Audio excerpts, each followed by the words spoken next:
Hello 小肥，我想請問一下咧，係你本身做歌手之前咧係做咩職業嘅咧？我做歌手之前咧，我係喺廣告公司度做就好低嘅職位，然後慢慢做一啲都自己有即係可以設計有張台去設計嘢嘅一個人咯，係啊，但 OK 唔算係設計師。咁你係透過啲咩途徑係可以出到嚟做一個歌手嘅咧？我本身係雖然我係做設計，但係我就好中意唱歌嘅。嗯。咁但係呢樣嘢係收埋喺心裏邊嘅。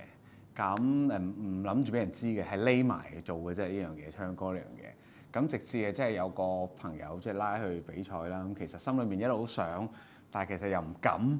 但係最後都係去咗賽。咁一賽咗之後，踏出咗呢一步之後，就個生活就唔同啦，就開始咁接觸下舞台啊、唱啊，然後要接觸得越嚟越多人啊，直至幫到人唱 demo，啲 demo 流入到去 Paco 度，咁就做歌手啦，係啊。OK，有唔少嘅觀眾都想做歌手，但係又好擔心，喂，做歌手揾唔揾到食嘅咧？咁樣樣。咁我覺得嗱，以我 case， 我就係靠出去唱 event 賺錢比較多嘅。咁所以必先，我覺得做歌手之前真係要裝備自己唱歌嗰樣嘢。唔好覺得自己唱得好就夠，係永遠有得上嘅。原來學唱歌係啊，我覺得所以一路不斷去求進步。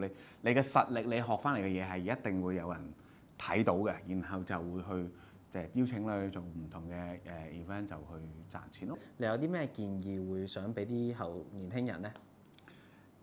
我建議就係好好裝備自己。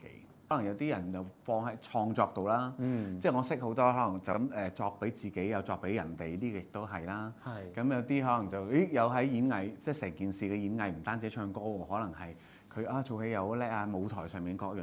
我覺得你首先要熱愛你嗰份工作，因為尤其我諗呢個歌手係比較唔知前路會係點樣嘅，即係唔會知未來個結果，可能難預測啲嘅。咁所以一定你如果真係中意，你要繼續堅持落去，因為個堅持其實幾難嘅，講啊易，你要繼續堅持落去，就都要睇你幾愛呢樣嘢咯。好，唔該晒你，多謝。冇係，多謝。